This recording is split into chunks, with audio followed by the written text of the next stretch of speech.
Ibrahim alaihissalam disuruh nikah sama istrinya, tidak mau. Bapak-bapak dilarang nikah sama istrinya, sembunyi-sembunyi.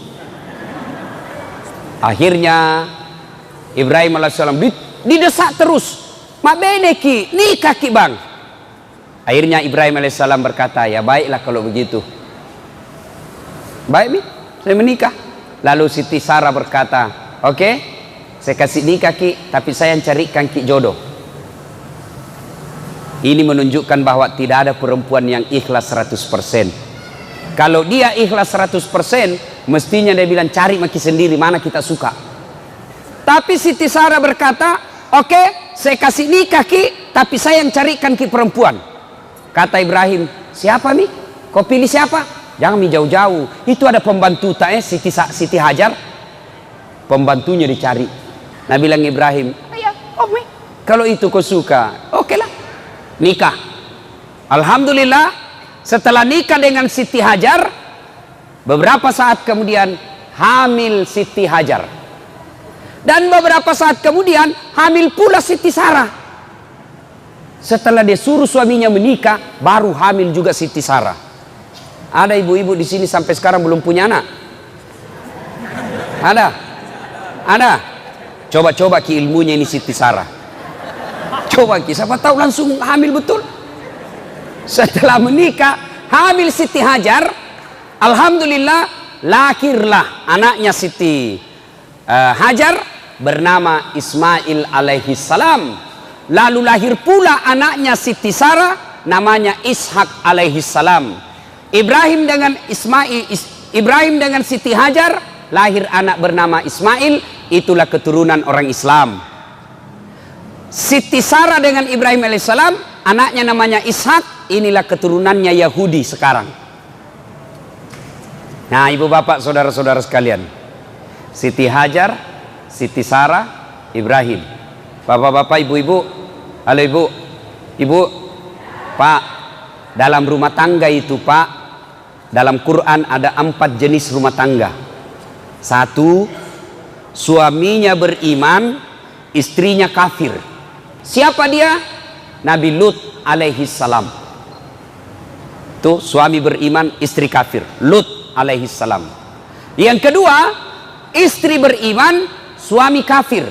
Siapa ini? Fir'aun laknatullah alaih. Yang ketiga, istri kafir, suami kafir. Siapa dia? Ini Abu Lahab. Dan yang keempat, suami beriman, istri beriman. Saya ulang, suami beriman, istri beriman. Siapa dia? Ibrahim alaihi salam. Nah ibu-ibu kira-kira pilih mana ibu? Pilih mana ibu? Suami beriman, istri beriman, Ibrahim alaihissalam. Ya bu ya. Tapi ingat ibu, Ibrahim alaihissalam itu 2 istrinya. Langsung dia bilang ibu, jangan milih Fir'aun mau saja Ustaz. Nah alhamdulillah, sebelum Ibrahim alaihissalam lahir anaknya Ismail, Ibrahim pernah bersedekah. Apa sedekahnya? 100 ekor onta, 300 ekor domba, 300 ekor sapi, 1000 ekor domba. Saya ulangi, sedekahnya dia sembelih 100 ekor onta, 300 ekor sapi, 1000 ekor domba. Kira-kira kalau dirupiahkan sekarang kurang lebih 5 miliar. Seluruh orang memuji, weh, hebat kau Ibrahim, jago kau Ibrahim, kaya dermawan. Dipuji satu kampung. Berlalulah, setelah menikah dengan Siti Hajar, melahirkan dan lahir anaknya namanya Ismail alaihissalam. Ketika Ismail alaihissalam usia remaja, sekitar kira-kira 13-14 tahun, Ibrahim alaihissalam tanggal 8 Zulhijjah mimpi. Tanggal berapa? Tanggal berapa ibu? 8 Zulhijjah mimpi. Apa mimpinya? Dia melihat, Ibrahim, sekarang ada anakmu, potong itu Ismail. Bangun Ibrahim, ini mimpi atau wahyu? Kalau mimpi, kenapa terang sekali? Kalau mimpi, kenapa jelas sekali? Kalau wahyu, kenapa anak disuruh potong? Mikir dia, ini mimpi atau wahyu? Mikir. Akhirnya tanggal 8 Zulhijjah, kita sekarang ini disebut hari tarwiyah atau hari berpikir-pikir. 8 Zulhijjah. Hari apa, Dek? Hari apa? Hari apa? Ayo, hari apa? Tarwiyah. Sini kok kasih kok hadiah. Kok? Coba hadiah. 8 Zulhijjah namanya? Hari tarwiyah. Hari apa maksudnya itu? Hari berpikir-pikir, maca kombo. Hari tarwiyah, 8 Zulhijjah. Tidur lagi. Tanggal 9 Zulhijjah.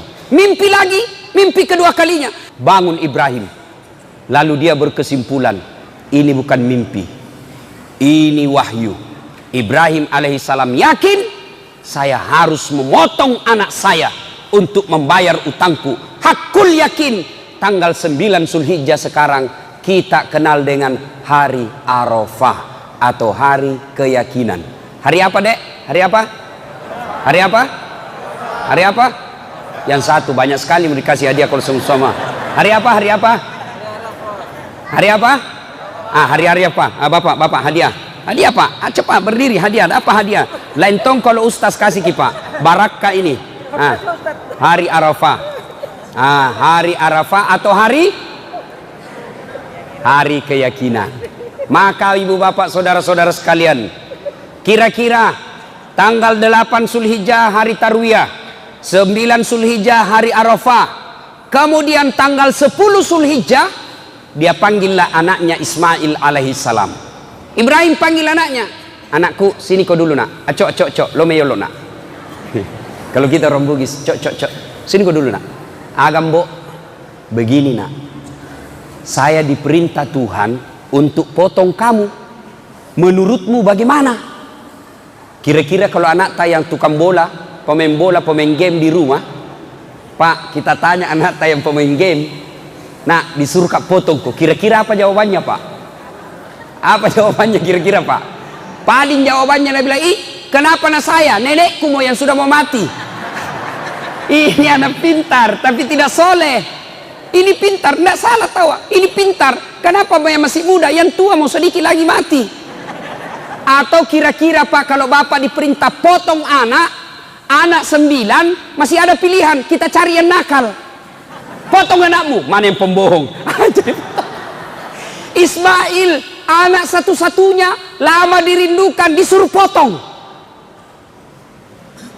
Kata Ismail alaihissalam, silahkan Pak, jangan ragu, laksanakan, insya Allah Bapak mendapati saya menjadi anak yang saleh, anak yang sabar, anak yang takwa, anak yang soleh.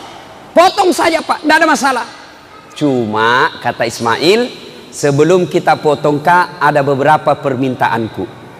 Satu, Pak, nanti kalau Bapak potong saya, pakai pisau atau parang yang sangat tajam supaya saya tidak lama menderita. Maka bapak-bapak yang bertugas potong sapi kalau Idul Kurban, jangan pakai pisau yang tumpul, Pak. Pakai pisau yang tajam. Bapak-bapak penjual ayam potong jangan seenaknya potong. Baca bismillah, Pak. Itu ada di Sulawesi Selatan saya lihat, Pak, penjual ayam potong. 50 ayam potong, satu kali di bismillah. Nah bilang saja bismillahirrahmanirrahim kali 50. Tidak boleh begitu dong. Baca satu-satu. Beleng-beleng. Sudah. Nah Ismail alaihissalam. Yang kedua kata Ismail, tutup mata Pak. Tutup begini. Kenapa? Kalau kita lihat Kak nanti ragu-ragu Ki. Kita sayang Kak. Enggak mau Ki itu. Yang ketiga Pak, tolong ikat tanganku, ikat kakiku supaya saya tidak meronta-ronta. Masya Allah. Yang keempat kata Ismail alaihissalam, tolong ini bajuku yang saya pakai jangan kena darah supaya tidak naliak bamakku. Dan yang kelima kata Ismail alaihissalam, tolong ketika saya sudah wafat jangan ada anak-anak yang lewat depan rumahku seumur saya supaya mamaku tidak ingat kekasihan kalau naliak itu anak. Baiklah, pergilah Ismail. Dimandikan. Nabi bilang Ibrahim, dia bilang sama istrinya, yang Sayang, kenapa Ki ketawa? Itu Ibrahim Pak, romantis sama istrinya. Tidak seperti bapak-bapak. Waktu nanti pacari istrinya sopan sekali. Tabe ndi, hati-hati Ki sayangku. Terserah kita. Aduh. Hati-hati Ki, hati-hati Ki, ada batu di depan tai. Kesina. Itu dulu waktu udah dipacari. Sekalinya sudah ada anaknya 2, tahan tuh kaki istri, apa kita bilang? Di mana lu simpan matamu dongo? Coba. Ibrahim alaihissalam tidak seperti itu. Dia panggil istrinya, yang sayang. Kenapa Ki Deng? Tolong saya mandi itu Ismail. Kasih pakai baju baru, sisir rapi-rapi, rambutnya kasih parfum. Ih, mau apa? Saya mau bawa jalan-jalan anak tuh. Baiklah. Pergilah Ibrahim bersama Ismail alaihissalam meninggalkan rumahnya menuju ke tempat pemotongan. Ketika menuju ke tempat pemotongan itu, kepanasan iblis. Kepanasan iblis berusaha menggagalkan ini. Kenapa? Kalau Ibrahim berhasil, berarti iblis gagal menggoda manusia. Maka dia usaha goda Ibrahim. Dengan cara apa? Dia bisi Ibrahim. Woi Ibrahim, balik kau lihat itu anakmu. Kenapa? Lihat kau itu anakmu, lucunya. Lamanya kau harapkan, berpuluh tahun kau berharap, anakmu sekarang lagi lucu-lucunya, sudah ada, masa kau mau potong? Apa kata Ibrahim alaihissalam? Jangankan anakku, andai saja Tuhan perintah saya potong diriku, diriku juga saya potong. Ibrahim alaihissalam ambil batu, dia lempar itu iblis. Pergi kau iblis, ishab ya lep, pak, pergi kau. Kena pantatnya, lari sampai di balik papan, balik lagi. Gagal goda Ibrahim. Dia goda istrinya. Siapa namanya istrinya tadi, Dek? Siapa? Sini kok, sini. Cepat kok. Hadiah. Cepat kok. Siapa namanya tadi? Sebelum kau jawab itu tanya pertanyaanku adu dulu. Passwordnya. Siapa namanya nenekku? Mestinya jawab kau saja sembarang karena orang tidak tahu juga siapa namanya nenekku. Hadiah. Oke, ya. Yuk Bapak, saudara-saudara sekalian. Siti Hajar digoda sama Ibrahim, si iblis. Hajar. Sini kau dulu. Apa?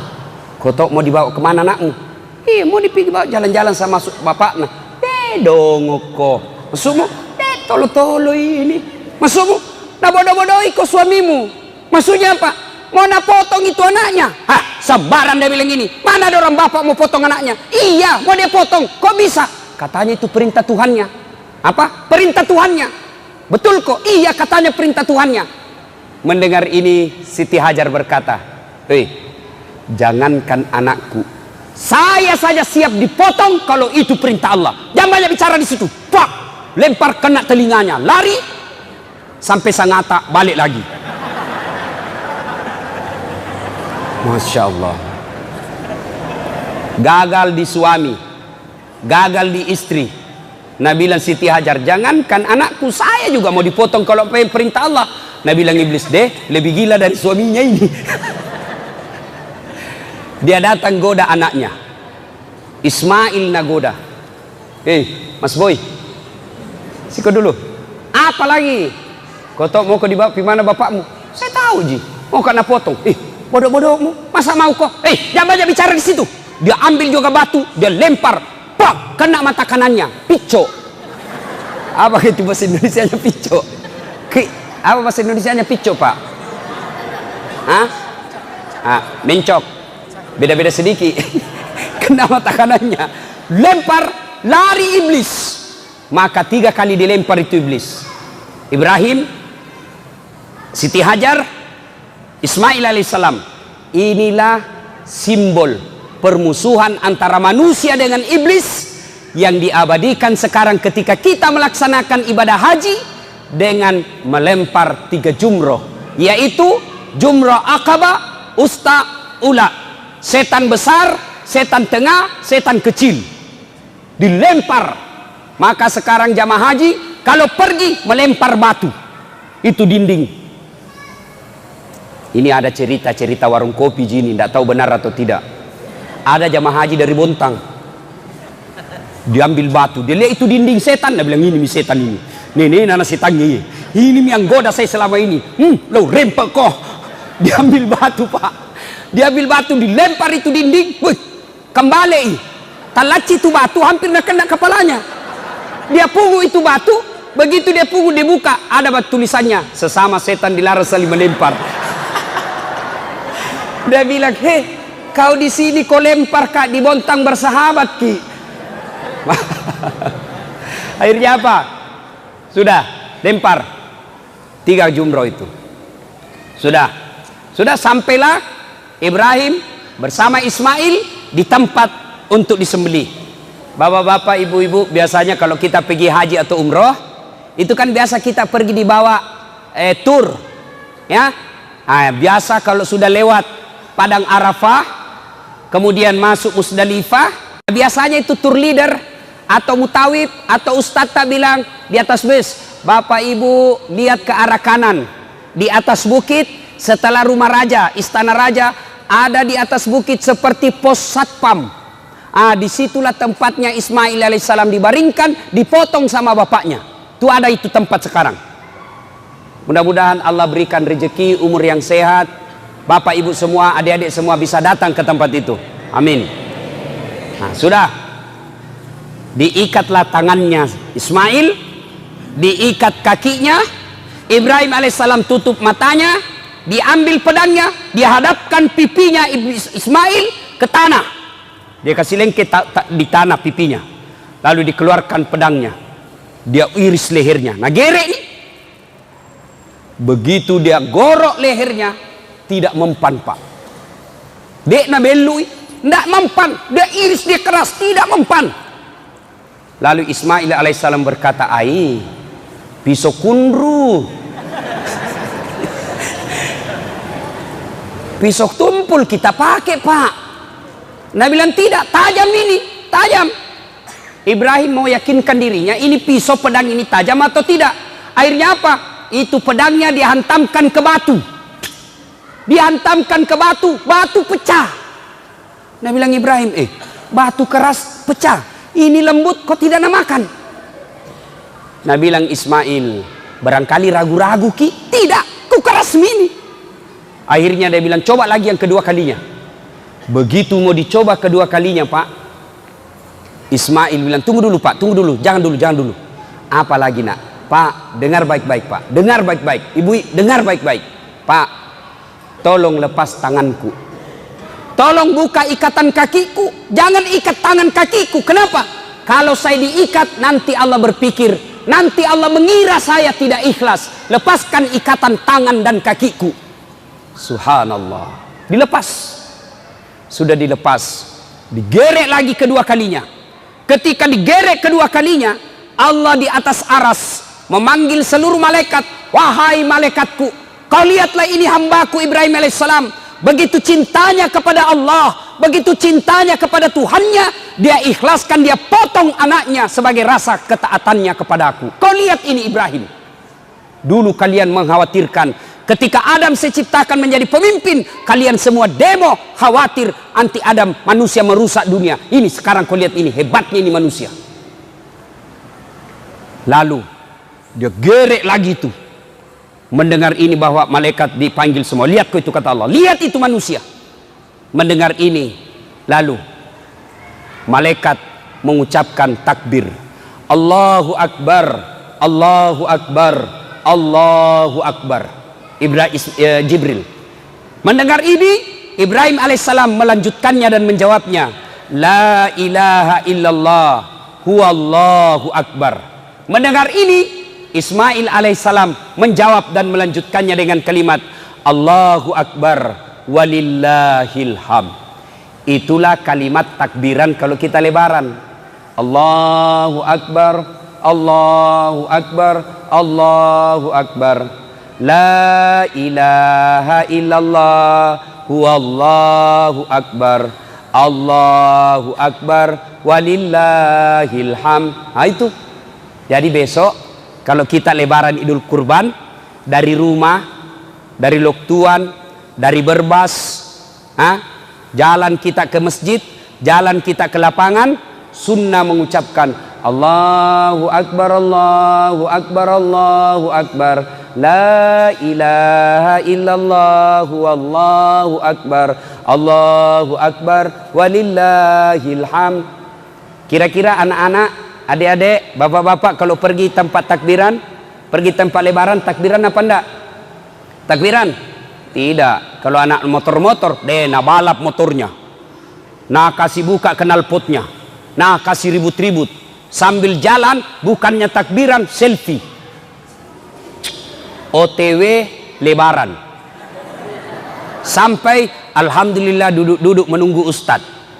Begitu sujud, nah foto lagi kepalanya, alhamdulillah sholat 2 rakaat. Tidak seperti itu. Kalau kita pergi ke area tempat lebaran, masjid atau lapangan, takbiran. Sudah Bapak Ibu sekalian, maka Allah perintahkan kepada malaikat Jibril, Jibril, kau ambil itu kibas yang ada di surga, yang pernah dipersembahkan anaknya Adam ketika menikah. Ambil itu kibas, bawa ke dunia, gantikan lehernya Ismail. Kemudian yang dipotong oleh Ibrahim alaihissalam adalah kibas atau domba atau kambing kita sekarang ini. Ibu bapak saudara-saudara sekalian yang saya hormati, ini kisah sejarah lahirnya kurban atau memotong binatang persembahan kepada Allah Subhanahu wa taala. Nah, kira-kira apa hikmahnya? Apa pelajaran yang ingin kita ambil? Satu, ternyata Bapak Ibu sekalian, setan itu setiap kita mau melakukan kebaikan, pasti dia berusaha untuk menggoda kita. Saya ulang, begitu Bapak Ibu sekalian mau melakukan ibadah kebaikan, maka setan akan kepanasan dan berupaya menggoda kita. Contoh, azan subuh, as-salatu khairum minan naum, salat lebih baik daripada tidur. Setan mulai kena goda. Sebentar Pi, sebentar, masih ada 10 menit, tunggu Mi, tarik selimut. Begitu bangun sudah 6:30, berhasil setan. Coba itu setan begitu. Begitu hayya 'alas salat, mari tunaikan solat, tiba-tiba datang pembeli 4. Ada mau beli rokok, ada mau beli Indomie, ada mau beli gula. Akhirnya apa? Tidak jadi ke masjid gara-gara setan yang datang dalam bentuk pembeli. Setan itu. Bapak mau datang pengajian seperti ini, itu setan menggoda. Apa godaannya setan? Sebentar, sebentar, jangan mau di dalam, di luar mau saja, panas di dalam. Itu setan itu. Begitu kita duduk, pegang HP-mu, cepat kok ada SMS masuk. Setan itu, bos.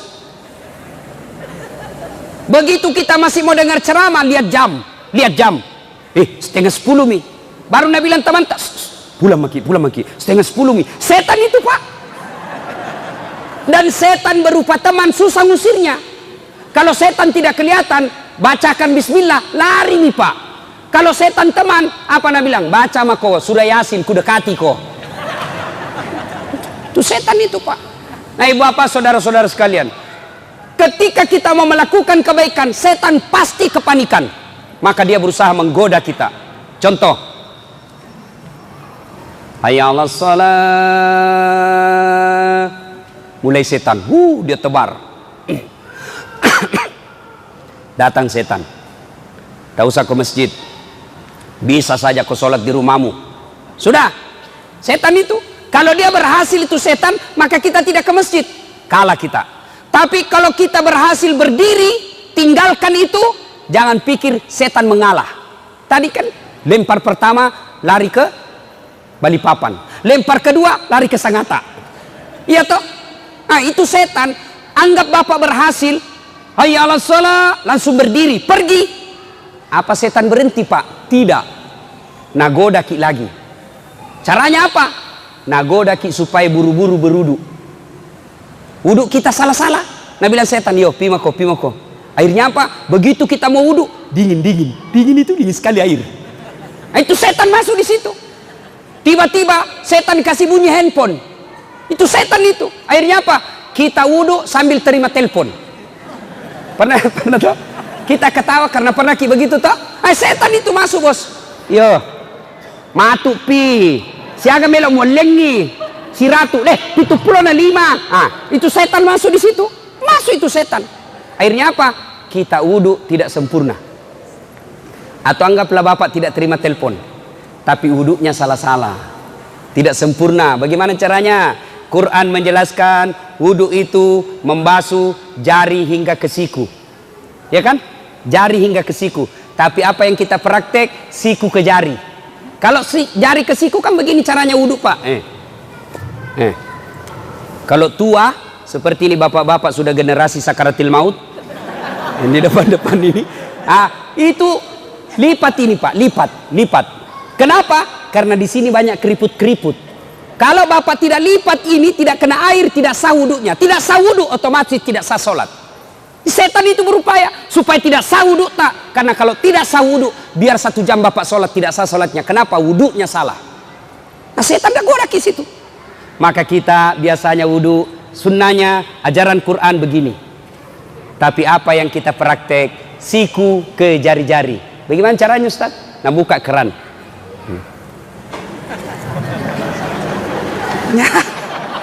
Baik, itu ada yang sambil menyanyi TikTok. La ilaha illallah. Capuk cu habis. Atau rambut. Ini anak muda ini yang pelihara rambutnya. Sekarang rambut modern, pak. Dulu saya waktu kecil cukur bandan, pak. Itu yang habis di sini, ada di sini. Ternyata ada lagi sekarang. Muncul lagi tuh sekarang cukur bandang, tapi lebih modern sekarang, pak, karena ada gotnya. Biasa garis-garis di sini ada gotnya. Ada tuh di sini. Motong dibilang seperti Ronaldo mancung hidungnya, kau pokoknya. Tuh coba tuh. Akhirnya apa? Karena dia sudah kasih apa namanya itu yang biar kena angin topan tak goyang rambutnya. Pamode apa? Formadet apa namanya itu? Dah.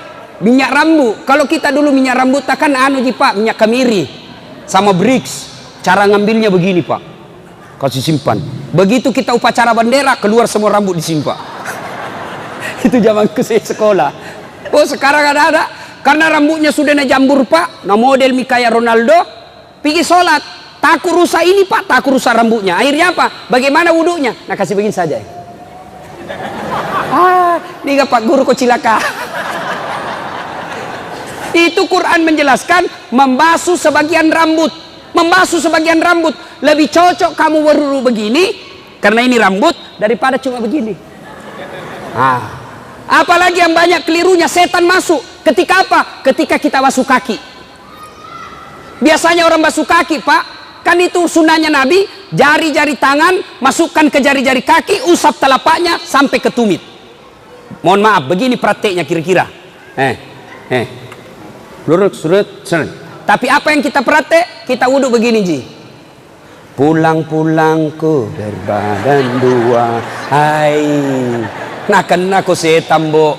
Lewat namakan ku setan. Dia bilang setan, ladongo. Coba ya. Nah, ibu bapak, saudara-saudara sekalian, sudah anggaplah sempurna wudhunya, bagus betul wudhunya. Apa setan lari dan tinggalkan? Tidak, setan masih goda kita. Gimana caranya? Nah, ikuti kita masuk masjid. Baru apa Nabi bilang? Lihat kau timer, lihat kau waktu. 2 menit mami kamat. Jam kau sholat sunnah, duduk mako. Setan itu. Anggaplah bapak sholat sunnah 2 rakaat, nagoda ki lagi setan. Apa? Jam kau baca surat pendek. Langsung mau saja Al-Fatihah. Jamnya ada surat pendeknya. Atau kita buru-buru. Subhanallah. Itu setan masuk di situ. Anggaplah kita wudhu bagus, sholat bagus, rukun-rukunnya sempurna. Apa setan lari? Tidak. Dia ambil cara terakhir, jurus terakhir diambil. Apa? Dia timbulkan ujub, sombong dalam hati kita. Akhirnya apa? Paling jago kamu. Tidak ada yang kalah kau dalam masjid ini. Akhirnya apa? Begitu assalamualaikum warahmatullahi, assalamualaikum warahmatullahi. Nah, kasih lihat sampingnya. Salah caranya. Sombong. Masuk setan. Itu banyak itu orang masuk di masjid sombong, pak.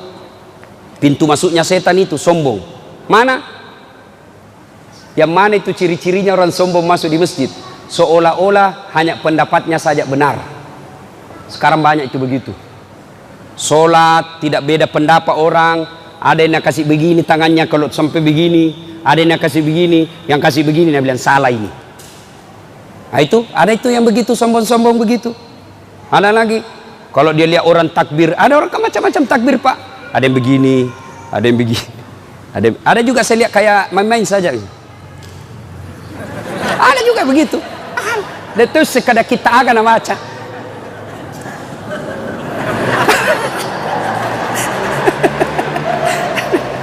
Ada juga terlalu serius pak.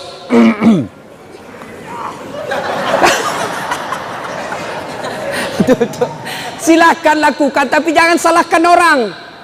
Ini banyak orang salahkan pendapatnya orang lain.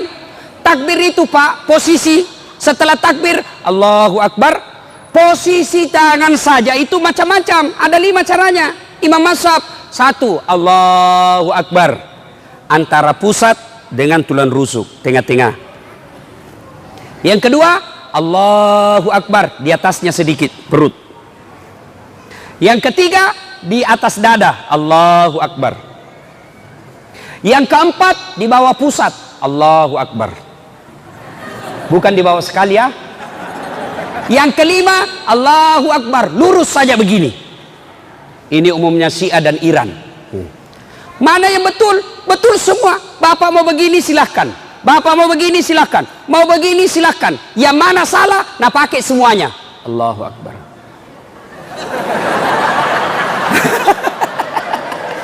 Percaya hikmah pertama, apabila kita mau melakukan kebaikan, setan pasti berusaha menggagalkan dengan cara dia goda kita. Godaannya dari apa? Dari suami, dari istri, dari anak. Ada orang rumah tangga suaminya beriman, tapi istrinya kesurupan.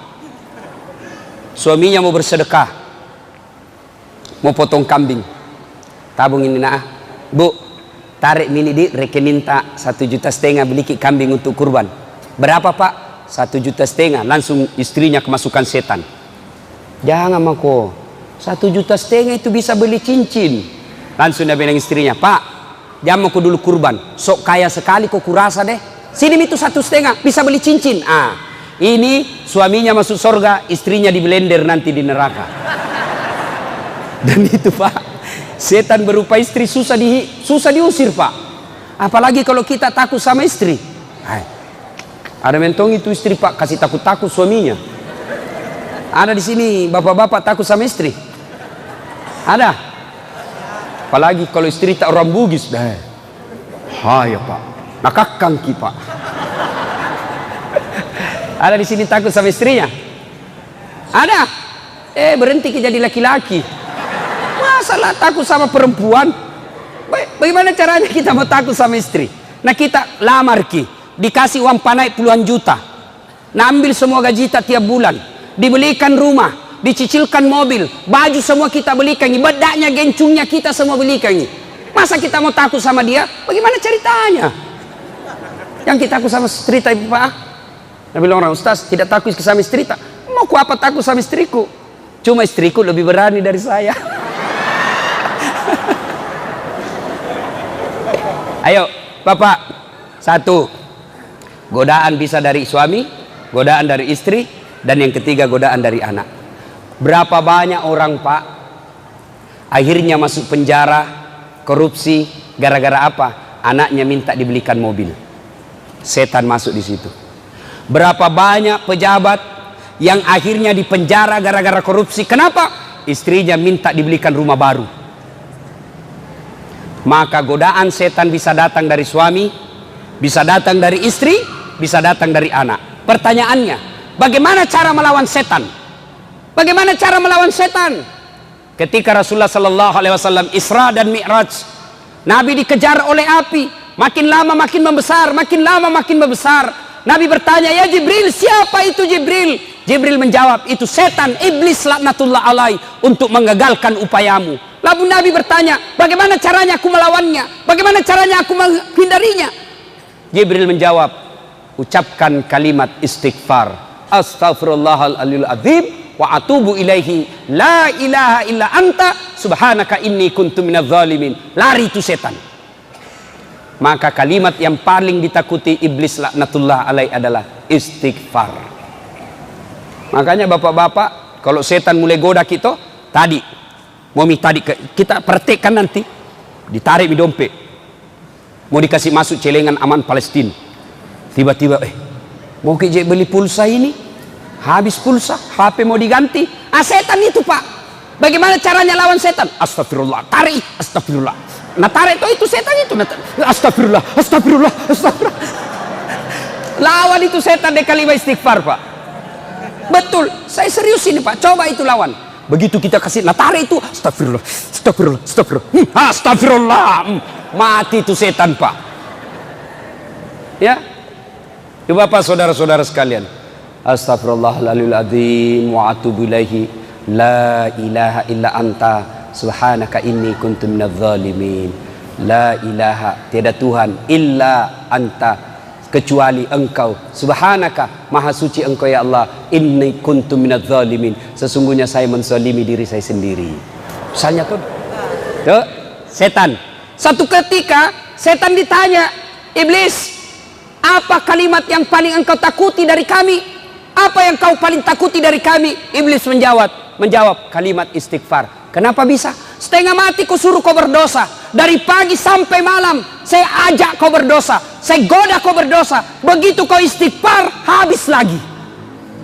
Maka melawan iblis, begitu ada kita melakukan kebaikan, tapi rasanya kita ragu, tapi rasanya kita cemas, rasanya kita tidak percaya, rasanya kita mau gagalkan, maka cara melawannya Astaghfirullahaladzim wa atubu ilaihi la ilaha illa anta subhanaka inni kuntu minadz zalimin. Jangan, yuk bapak saudara-saudara sekalian, ini hikmah yang pertama, bahwa setiap kita mau melakukan kebaikan pasti iblis kepanasan dan berusaha menggagalkan. Hikmah yang kedua, yuk bapak saudara-saudara sekalian, apa harta terkaya, apa harta terbaik bagi Ibrahim alaihissalam? Apa kekayaan Ibrahim alaihissalam? Punya anak yang soleh, namanya Ismail alaihissalam. Maknanya pak, harta kita yang paling berharga, kekayaan kita yang paling berharga, bukan sebenarnya rumah, bukan sebenarnya tambang, bukan sebenarnya tabungan, bukan sebenarnya deposito, tapi kekayaan kita yang paling berharga sesungguhnya adalah anak yang taat dalam beragama. Gimana anak-anak kita sekarang pak? Bagaimana anak-anak kita sekarang pak? Alhamdulillah pak, anak tak kalau malam seperti ini datangi pengajian, luar biasa itu pak, bagus itu anak tak. Tapi kalau dia tidak pernah datang pengajian, anak bapak 4 tidak ada yang tahu sholat, anak bapak perempuan tidak pakai jilbab, anak bapak laki-laki pengisap lempox.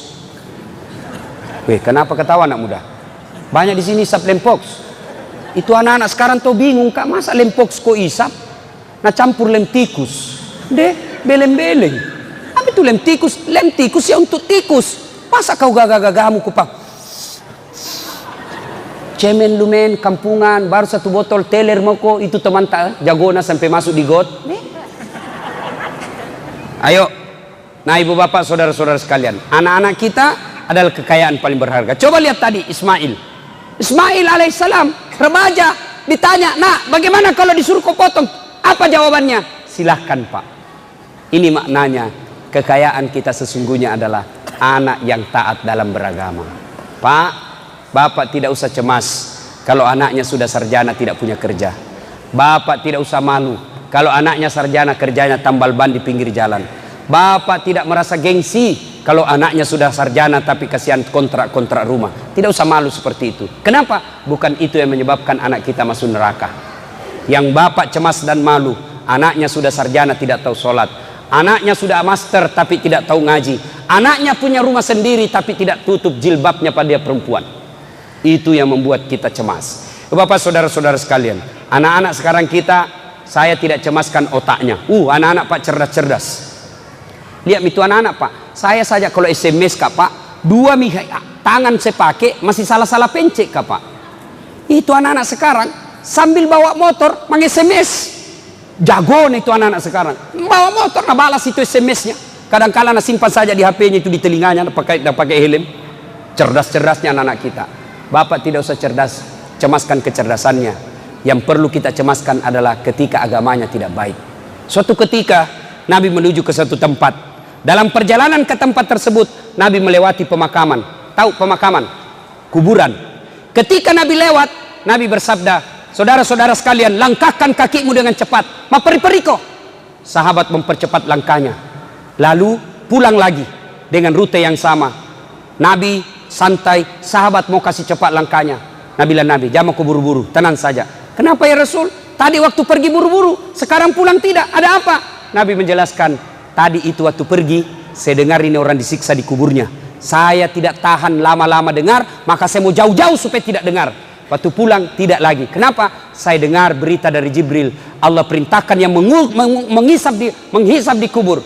Malaikat yang menyiksa di kubur. Allah perintahkan, hentikan siksaanmu. Tidak mungkin bapaknya kusiksa, sementara anaknya di dunia yang hidup lagi belajar mengaji membaca basmalah, bismillahirrahmanirrahim. Baru anak tak membaca bismillah, bapaknya orang tuanya di kubur sudah bebas dari siksaan alam kubur. Pak, berkurbanlah. Berkurbanlah. Syukur Pak, Allah tidak suruh kita potong anak tak. Bagaimana misalnya anak disuruh potong Pak? Alhamdulillah, kambing jina minta Tuhan. Sekarang ini Pak, banyak orang tidak mau kurban padahal dia mampu. Saya ulang, banyak sekali sekarang orang tidak mau berkurban padahal dia mampu. Sementara banyak orang mau poligami padahal dia tidak mampu. Coba itu sekarang nak balik-balik. Tidak mau berkurban padahal dia mampu, mau poligami padahal tidak mampu. Coba maki sekarang, mana buktinya mampu? Coba, bapak umumnya punya handphone. Kalau bapak punya handphone harga 1,5 juta di atasnya itu, bapak mestinya sudah korban. Kenapa? Handphone aja bapak bisa beli, masa kambing 1,5 juta tidak bisa? Jadi bapak kalau tidak pernah kurban seumur hidup, padahal punya handphone 1,5 juta, nah sapak ku malaikat matu, kege rola cilaka yer, kege sekke kikirigal lapak jambatan. Jangan ketawa, saya serius ini bos. Anak muda sekarang saja handphonenya 2 juta. Pulsa datanya yang per bulan, paket per bulan 120.000 per bulan kali 1 tahun, harga kambing sudah itu. Mana lagi yang mereka mampu tidak mau berkurban? Perokok. Ada merokok di sini? Ada? Ada? Jangan marah ya, jangan marah. Ini perokok Pak. Tapi sebenarnya itu rokok Pak tidak merusak. Betul Pak. Rokok itu sebenarnya tidak bahaya selama dia tidak ketemu api.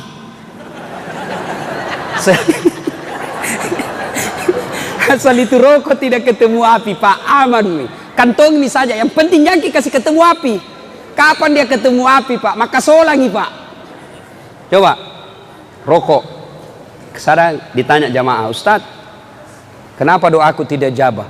Tidak pernah dikabulkan doaku Ustaz, padahal 4 tahun mak berdoa. Saya tanya, merokok Ki? Merokok kau Ustaz. Itu sebabnya tidak dijabah doa tak. Apa hubungannya Ustaz? Salah satu sebab doa tidak dikabulkan Allah kalau kita selalu berbuat haram. Dan apa yang berbuat haram? Rokok. Ada yang bilang, makruh Ustaz. Ada itu ulama di Jawa bilang makruh. Sebagian saja. Ulama Timur Tengah semua bilang haram. Hanya sebagian katakan makruh di Indonesia. Kenapa? Saya pelajari ternyata dia juga merokok. Saya kalau ada ustaz merokok langsung ku kali 0. Kayak orang bodoh-bodoh itu kalau merokok. Coba kita itu orang perokok Pak. Ambil rokok nah, sandar-sandar. Itu saja nak kerja 10 menit. Sekali-kali isap kunyai.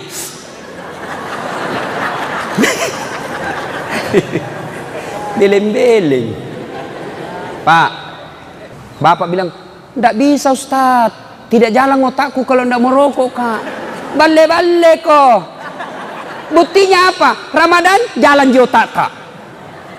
Coba berhenti ki merokok Pak. Niatkan berdoa ki hari ini, ya Allah berikan saya kesanggupan berhenti merokok. Tanpa pertolonganmu saya tidak bisa sembuh dari rokok ya Allah. Bantu saya berhenti. Pembeli rokokku saya niatkan untuk tabung pergi umroh. Allah pasti bantu kita.